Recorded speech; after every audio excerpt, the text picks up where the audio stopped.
नमस्कार good morning everyone मो आर्या आज गुरुत्वपूर्ण खबर गुड़िक आपण मानक जनइबी न्यूज गुड़िक भल लगे निश्चित भाव गोटे लाइक करी चैनल को सब्सक्राइब करदे। तो चलतु आज गुरुत्वपूर्ण खबर गुड़िक नजर पकईबा। तेबे आज 30 जिले में प्रबल अति प्रबल छेचिब वर्षा झड़ पवन और कुआपथर हेब वर्षा। तेबे तांडव रचुची कालबैशाखी वर्षा। उत्तर ओडिशा 2 दिन हेब झड़ पवन सहित कुआपथर वर्षा। आउरी 24 घंटा रहिबो यार प्रभाव। 24 घंटा पर्यंत 30 जिला को येलो वार्निंग जारी करा जाई अछि। उत्तर और पश्चिम ओडिशार 12टी जिला को ऑरेंज अलर्ट जारी करा जाइथिबा बेले बाकी 18टी जिला को येलो वार्निंग जारी करा जाई अछि। आज भी उत्तर उपकूल ओडिशार लागि रहिबो वर्षा। तेबे कालबैशाखी वर्षार ब्रह्मपुर बारिपदा सबुठी देखिबाकू मिलिछि अदिनिया बन्यार स्थिति। राज्य में तातीरू मिलिला त्राही। कालबैशाखी प्रभाव विभिन्न जिले में निर्दम छेचिब वर्षा। केउंठी आश्वस्ति आनिछि तो केउंठी तांडव रची अछि। आंचलिक पाणीपाग विभागर सूचना अनुसार आहरी 24 घंटा पर्यंत निर्दम काचिब वर्षा। केन्दुझर मयूरभंज बालेश्वर भद्रक केन्द्रापड़ा जाजपुर प्रबल वर्षा हवा नहीं सतर्क सूचनाटी जारी करा जाई अछि। परवर्ती खबर एप्रिल 1 तारिख लागिबाकू जाउछि 10टी बड़ नियम। तेबे अर्थमंत्री निर्मला सीतारमण फेब्रुआरी 1 तारिख 2025-26 आर्थिक वर्ष पर केंद्र बजेट उपस्थापना करथिले। एही समय मध्य से अनेक नियम परिवर्तन सहित मध्यवित्त वर्ग को आयकर बड़ रिहाती घोषणा करिसेंती। एबे नियम गुड़िक आमर आर्थिक वर्ष आरंभ सहित अर्थात 1 एप्रिल 2025 रु कार्यकारी करा जाई अछि। केंद्र सरकार बजेट रे घोषणा करबा अनुसार वरिष्ठ नागरिक मानक पय टीडीएस कार्ड रु द्विगुणित करा जायछि। पूर्व यह 50,000 टंका रहितला जहाँ 1 लाख टंका करा जाई अछि। प्रकृत भड़ार आय उपर मध्य टीडीएस कार्ड सीमा प्रति आर्थिक वर्ष 2.4 लाख टंका वृद्धि कर 6 लाख टंका करा जाई अछि। परवर्ती खबर एप्रिल मास आगरू खुशीर खबर देले सरकार। तेबे शुक्रवार दिन त्रिपुरा विधानसभा 2025-26 आर्थिक वर्ष पर बजेट उपस्थापना करुथिबा बेले मुख्यमंत्री माणिक साहा राज्य सरकारी कर्मचारी और पेंशनभोगी मानक पय महंगा भत्ता वृद्धि करिबार घोषणा करा जाई अछि। त्रिपुरा सीएम गृह कहते डीए को 3% रु अधिक 33% को वृद्धि करा जाई अछि जहाँ एप्रिल 1, 2025 रु कार्यकारी हेबो। से कहते राज्यर सरकार निष्पत्ति अतिरिक्त आर्थिक बजट को प्राय 300 कोटी टंका वृद्धि करिबो। परवर्ती खबर मृत सरकारी कर्मचारी परिवार सदस्यों को पुराना नियम रे मिलिला नियुक्ति। तेबे बीजेपी नेतृत्वाधीन ओडिशा सरकार अनुकंपामूलक नियुक्ति पर ओडिशा सिविल सर्विसेज नियम 1990 को फेराई आनिछंती। ए निष्पत्ति नवीन पट्टनायक नेतृत्वाधीन बिजु जनता दल बीजेडी सरकार अधीन प्रतिष्ठित 2020 निर्देशावली को प्रत्याहार करी अछि। गुरुवार भुवनेश्वर लोकसभा भवन में अनुष्ठित कैबिनेट बैठक में ए प्रस्ताव को अनुमोदन मध्य मिली अछि। परवर्ती खबर सकाळु जारी रही प्रबल वर्षा। एही सबु जिला को अलर्ट कला पाणीपाग विभाग।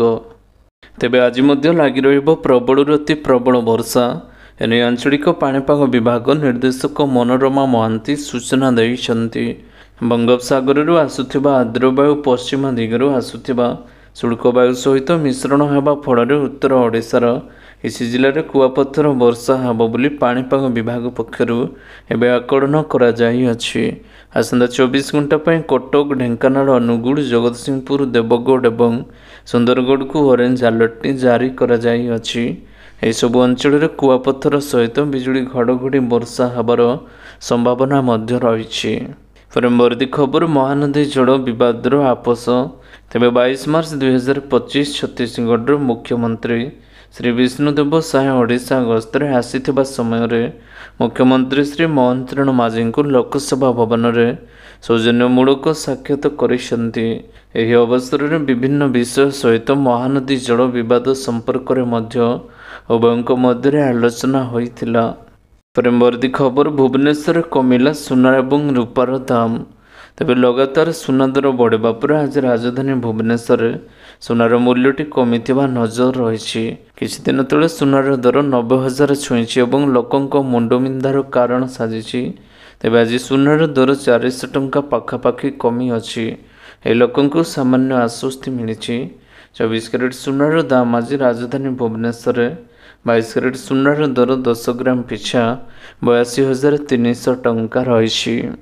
ପରବର୍ତ୍ତୀ ଖବର, ଭାରତୀୟ ରେଳବାଇରେ 9,970ଟି ଆସିଷ୍ଟାଣ୍ଟ ଲୋକ ପାଇଲଟ ପଦବୀରେ ନିଯୁକ୍ତିର ସୁଯୋଗ। ତେବେ ଭାରତୀୟ ରେଳବାଇର ଅନେକ ଆସିଷ୍ଟାଣ୍ଟ ଲୋକ ପାଇଲଟ LLP ପଦବୀ ପାଇଁ ନିଯୁକ୍ତିର ସୁଯୋଗ ପ୍ରକାଶ ପାଇଛି।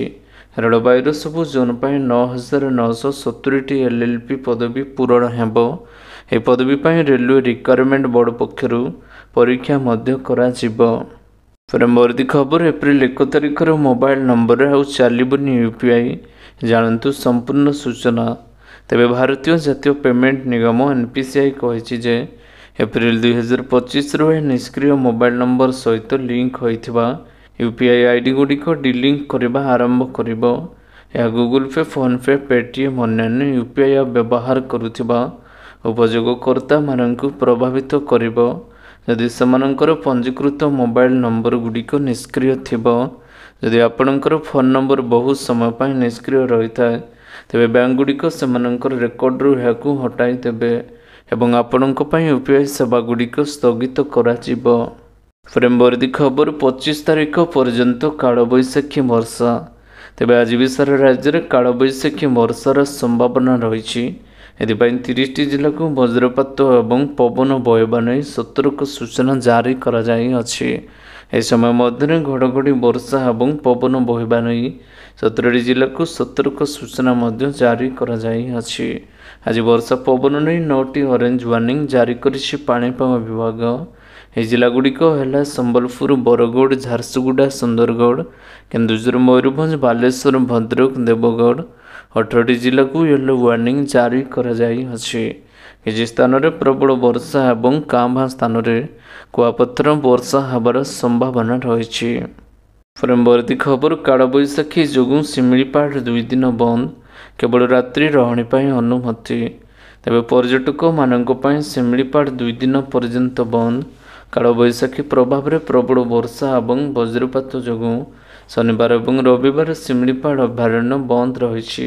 କେବଳ ରାତ୍ରି ରହଣି ପାଇଁ ପୂର୍ବରୁ ବୁକିଂ କରିଥିବା ପର୍ଯ୍ୟଟକମାନଙ୍କୁ ପ୍ରବେଶ ପାଇଁ ଅନୁମତି ମିଳିବ। ପରବର୍ତ୍ତୀ ଖବର, କାଳବୈଶାଖୀର ତାଣ୍ଡବ, ବାଲେଶ୍ୱର ଏବଂ ମୟୂରଭଞ୍ଜରେ ବ୍ୟାପକ କ୍ଷତି। ତେବେ ବାଲେଶ୍ୱର ଏବଂ ମୟୂରଭଞ୍ଜ ଜିଲ୍ଲାରେ 2 ଦିନ କାଳବୈଶାଖୀ ଝଡ଼ ଏବଂ କୁଆପଥର ମାଡ଼ରେ ବ୍ୟାପକ କ୍ଷୟକ୍ଷତି ହୋଇଥିବା ଜଣାପଡ଼ିଛି।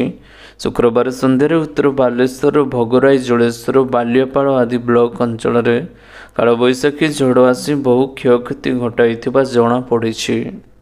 ପରବର୍ତ୍ତୀ ଖବର, ଆଜି 1 ଘଣ୍ଟା ପାଇଁ ଆଲୋକ ବନ୍ଦ କରି ଆର୍ଥ ପାୱାର ପାଳନ କରିବାକୁ ମୁଖ୍ୟମନ୍ତ୍ରୀଙ୍କ ନିବେଦନ କରିଛନ୍ତି। ତେବେ ଓଡ଼ିଶା ମୁଖ୍ୟମନ୍ତ୍ରୀ ମୋହନ ଚରଣ ମାଝୀ ଆସନ୍ତା 22 ତାରିଖ ରାତି 8:30ରୁ 9:30 ପର୍ଯ୍ୟନ୍ତ 1 ଘଣ୍ଟା ପାଇଁ ଆର୍ଥ ପାୱାର ପାଳନ କରିବାକୁ ଓଡ଼ିଶାବାସୀଙ୍କୁ ଅନୁରୋଧ କରିଛନ୍ତି। ସେ ଦେଶବାସୀଙ୍କୁ ପୃଥିବୀ ମାତାର ସୁରକ୍ଷା ପାଇଁ 1 ଘଣ୍ଟା ପାଇଁ ଘର, ଅଫିସ ଲାଇଟ୍ ବନ୍ଦ କରିବାକୁ ଅନୁରୋଧ ରହିଛି। ପରବର୍ତ୍ତୀ ଖବର, ପେଟ୍ରୋଲ ଏବଂ ଡିଜେଲ ଦରରେ ପରିବର୍ତ୍ତନ ଆଜି କେତେ ରହିଛି ଜାଣି ରଖନ୍ତୁ। ତେବେ ତୈଳ କମ୍ପାନୀ ଗୁଡ଼ିକ ମାର୍ଚ୍ଚ 22ରେ ପେଟ୍ରୋଲ ଏବଂ ଡିଜେଲର ମୂଲ୍ୟ ପ୍ରକାଶ କରିଛନ୍ତି। ଦେଶର କିଛି ସ୍ଥାନରେ ତୈଳର ଦର ସ୍ଥିର ରହିଥିବା ବେଳେ ଅନ୍ୟ କିଛି ସ୍ଥାନରେ ଏଠାରେ ଚେକ୍ କରି ନିଅନ୍ତୁ ଆଜିର ଦାମଟି କେତେ ରହିଛି। ଓଡ଼ିଶାର ରାଜଧାନୀ ଭୁବନେଶ୍ୱର ଦରରେ ମଧ୍ୟ ନୂଆ ଦର ଲାଗୁ କରାଯାଇଛି। ଭୁବନେଶ୍ୱର ଆଜି ପେଟ୍ରୋଲର ଦର 100.94 ରହିଥିବା ବେଳେ ଡିଜେଲ ଦାମଟି ପ୍ରତି ଲିଟର ପିଛା 92.62 ରହିଛି। ପରବର୍ତ୍ତୀ ଖବର, ହିରୋ ସ୍ପ୍ଲେଣ୍ଡର ପ୍ଲସ୍ ବିକ୍ରିରେ 25% ହ୍ରାସ। ତେବେ ଦେଶର ସବୁଠାରୁ ବଡ଼ 2 ଚକିଆ ବାହନ ନିର୍ମାତା ହିରୋ ମୋଟର କର୍ପ ଏବେ ସ୍ପ୍ଲେଣ୍ଡର ପ୍ଲସ୍ର ବିକ୍ରି ହାର ଠାରୁ ଚିନ୍ତାରେ ପଡ଼ିଛି। ଯଦିଓ ଏହା ଏବେ ବି ଦେଶର ବେଷ୍ଟ ସେଲିଂ ବାଇକ୍, ତଥାପି ଏହାର ବିକ୍ରି ଲଗାତାର ଭାବରେ ହ୍ରାସ ପାଉଛି। ଓଭରାଲ୍ ବିକ୍ରି ମାମଲାରେ ଏଥର ହୋଣ୍ଡା ହିରୋ ମୋଟର୍ସକୁ ପଛରେ ପକାଇ ଦେଇଛନ୍ତି। ଫଳରେ ହିରୋ 1 ନମ୍ବର ମାନ୍ୟତା ପାଇଛି। ପରବର୍ତ୍ତୀ ଖବର, ପିଆଜ ଉପରେ 20% ରପ୍ତାନି ଶୁଳ୍କ ହଟାଇଲେ କେନ୍ଦ୍ର ସରକାର। ତେବେ ପିଆଜ ଉପରେ 20% ରପ୍ତାନି ଶୁଳ୍କ ହଟାଇଛନ୍ତି କେନ୍ଦ୍ର ସରକାର। एप्रिल 1 यह लागू कराहब। ग्राहक व्यापार विभाग सहित आलोचना करबा परे राजस्व विभाग यह विज्ञप्ति अनुसार सूचना जारी करिसेंती। घरोई बजार रे नियंत्रित परिस्थिति मुकाबिला पई केंद्र सरकार पूर्व रप्तानी शुल्क सर्वनिम्न रप्तानी मूल्य एवं रप्तानी निषेध भली कटकणा करा जाउअछि। परवर्ती खबर राज्य सरकारी कर्मचारी मानक मध्य बढ़िजिव दरमा। तेबे सरकारी कर्मचारी मानक पई खुशीर खबर। शुक्रवार त्रिपुरा विधानसभा 2025 आर्थिक वर्ष पई बजेट उपस्थापना करुथिले मुख्यमंत्री माणिक साहा। राज्यर सरकारी कर्मचारी एवं पेंशनभोगी मानक पई महंगा डीए वृद्धि करबाकू घोषणा करा जाई अछि। परवर्ती खबर ब्रह्मपुर कालबैशाखीर प्रभाव 2.5 घंटार जलमग्न सहर। तेबे शनिवार मध्याह्न मात्र 2.5 घंटार कालबैशाखी वर्षार सहरर समेत आखपाखी तोड़ी अंचल जलमग्न होता। गंजाम जिलार ब्रह्मपुर सहर समेत विभिन्न अंचल कालबैशाखी प्रभाव में प्रबल अति प्रबल वर्षा होइछि बोली शनिवार दिन जनापड़ी। परवर्ती खबर नीलाम है Twitter iconic logo blue board. तेज बर्तमान एक सोशल मीडिया प्लेटफॉर्म पूर्वतन ट्विटर ब्लू बार्ड भाव में परिचित होइछि। एलन मस्क हाथ में ट्विटर मालिकाना आसवा ए गोटे प्रकार बड़ परिवर्तन होइछि। प्रथम यार नाम एक्स को परिवर्तन करा जायतिला। सेहिपरि ब्लू बार्ड चिन्हट सहित चिन्ह रूपांतरित होई अछि। तेबे आशा करुछि आजर गुरुत्वपूर्ण खबर गुड़िक आपण मानकु निश्चित भाव में भल लगिथिबो। जदि भल लगिथाय वीडियो को गोटे लाइक करंतु एवं चैनल को सब्सक्राइब करबा पई बिल्कुल भी भूलंतु नाही। आपणको भल पाइबा स्वरूप वीडियो को शेयर करदेवे। पुणी देखा हब लेटेस्ट अपडेट रे। सेते बड़ पर्यंत विदाय नउछि। वंदे मातरम। Take care. बाय।